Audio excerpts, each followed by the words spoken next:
Today, we're going to dive into the foundational beliefs of Islam. But we're doing something a little different. Instead of a big, heavy theological text, we're going to see how these core ideas are taught to a new generation, right from the ground up. Our guide for this journey, it's a ninth grade Islamiyat textbook from Pakistan. We're going to use it to see exactly how the pillars of a major world religion are explained to young people. So come on, let's open it up and see what's inside. All right, first things first, we've got to start at the very heart of the faith, the Holy Quran. We're going to look at its origins and the honestly incredible story of how it went from words spoken aloud to the book that people hold in their hands today. So according to the textbook, the Quran is defined as the final and universal book from God, which was revealed to the Prophet Muhammad. And get this, it also points out that it's considered the most widely read book in the entire world. That right there gives you a real sense of its incredible reach. And this is where the story gets really urgent. The main reason for writing the Quran down in a formal way was actually a crisis. The Hafaz, these were the people who had memorized the entire Quran by heart, were being killed in battles. So you can just imagine the fear. The living records of this sacred text were literally disappearing. The stakes couldn't have been higher. So this timeline shows the really careful, deliberate process that followed. I mean, think about it. During the Prophet's lifetime, they wrote verses on whatever they could find: stone, leather, even the shoulder bones of camels. Then, under the Caliph Abu Bakr, the first big project began, compiling all those scattered pieces into one single book. And finally, the Caliph Usman took it a step further. He created a standardized version to make sure different Arabic dialects wouldn't cause confusion and sent copies out everywhere. It was a very methodical, three-stage process.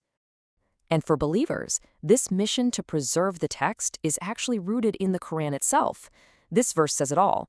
We ourselves have sent down the dhikr, the Quran, and we are there to protect it.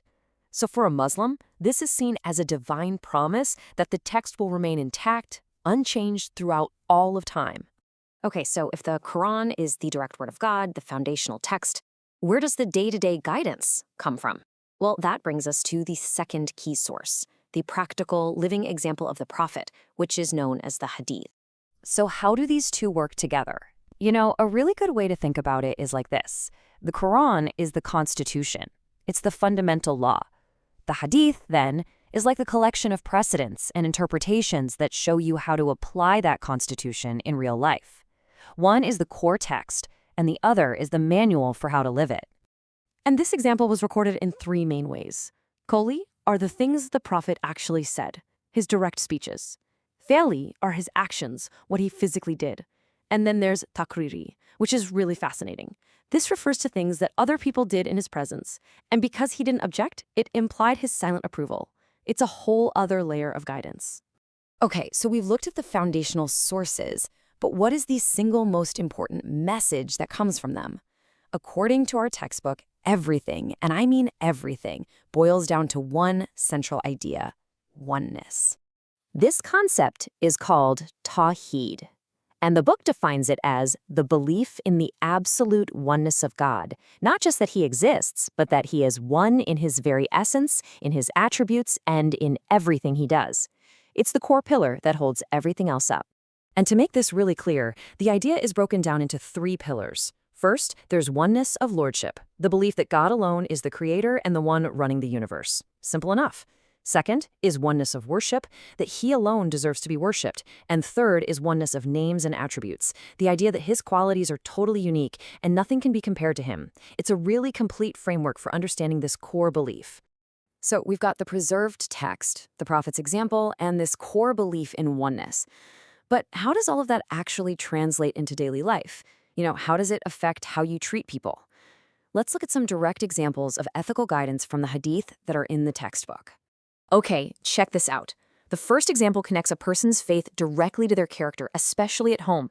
It says, among the believers, the most perfect in faith are those who have good morals, and the best among them are those who are kind to their wives. It's a really clear line drawn between belief and behavior. This next one zooms in on social justice and how you treat people who work for you. It advises, do not overburden them with what they cannot bear, and if you do so, help them. It's just a straight-up call for compassion and fairness. And then there's this one, which is all about social harmony. The advice is so simple but so powerful. Avoid suspicion, For suspicion is the gravest lie in talk. It's basically saying, give people the benefit of the doubt because assuming the worst is toxic for a community. And this last example really ties it all together, showing how core beliefs are meant to fuel everyday actions. It explicitly links belief in God to two very practical things: don't harm your neighbor and be generous to your guests. This is literally faith in action, right in your own neighborhood. So, closing this ninth grade textbook leaves us with a much bigger question, doesn't it? It's not just about one religion. It really makes you think, how does the meticulous, careful preservation of ancient texts like this continue to shape the ethics, the laws, and just the everyday lives of communities all over the world, even centuries later? It's a powerful thought to end on.